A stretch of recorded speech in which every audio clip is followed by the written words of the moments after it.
The Stanley Parable. I've heard a lot of buzz and excitement surrounding this game, with some video game reviewers even claiming to be unable to fulfill their incredibly easy job of pointing out all the superficial features and then attaching a number to it. So I decided to do just that. Using the word gameplay when describing the Stanley Parable is inherently controversial, especially since it isn't even a game.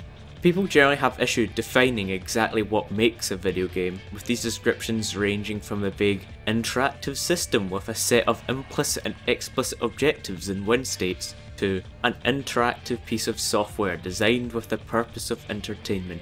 These are both obviously incorrect, as what is and is not a video game can be very easily defined. Can you make it jump?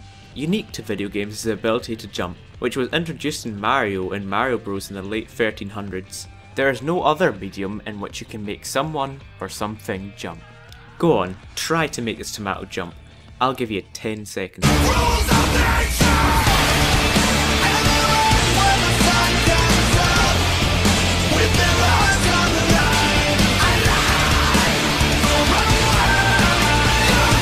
It doesn't matter how many buttons you press, it will just sit there.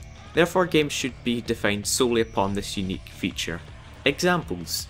Is Call of Duty Modern Warfare a video game? Yes. Is The Wolf Among Us a video game? No. Is Gears of War a video game? Well, you can't jump, but you can kinda hop over chest-high walls, I guess, so I suppose it counts as a visual novel. So by that metric, we can assert the Stanley Parable is not a video game and is merely an interactive walking about an office building simulator. The worst part is it doesn't even have a multiplayer mode. 0 out of 10. The game has music, it occasionally plays, and at other times it doesn't. I like music, so it gets a 10 out of 10 from me. But graphically it looks like a Half-Life 2 mod.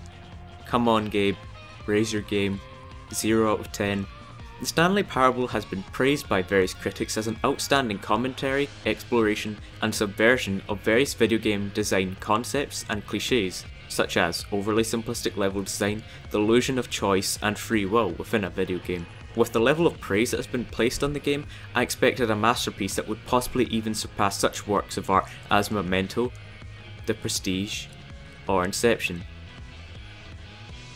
Batman Begins, The Dark Knight, or The Dark Knight Rises. I received a letter from a certain video game commentator, and it reads as the following. The Stanley Parable is a work of genius in video game storytelling.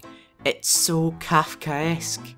The diegesis of the game and the profound deconstruction of video game tropes truly amplifies the feeling of synesthesia between actor and character in such a way as to bring this paradigm into question. The interaction and agency, or lack thereof, that I, the player, exerts over Stanley prove that he is much of part of me as I am to him. This mono-unit 10 thesis, a word I just created which I shall explain in a later video, link in the description, is what contextualised and drove the narrative struggle between the player and the narrator throughout this wonderful experience. This intellectual of immeasurable calibre, however, failed to take into account the fact that he was playing an interactive experience pretending to be a video game, pretending to be a movie, so of course it couldn't contain anything of intellectual merit. No video game ever has or ever will. If I wanted a story, I'd go read a book. So playing the Stanley Parable can pretty much be summarised by there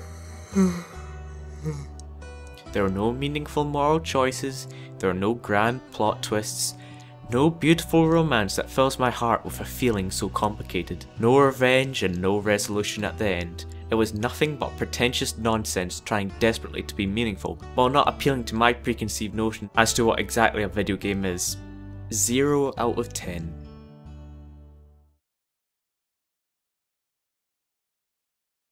The interaction and agency, or lack thereof, that I, the player, exerts over Stanley prove that he is much of part of me as I am to him.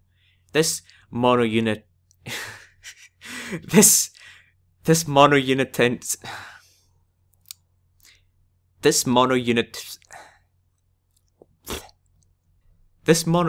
thesis, a word I just created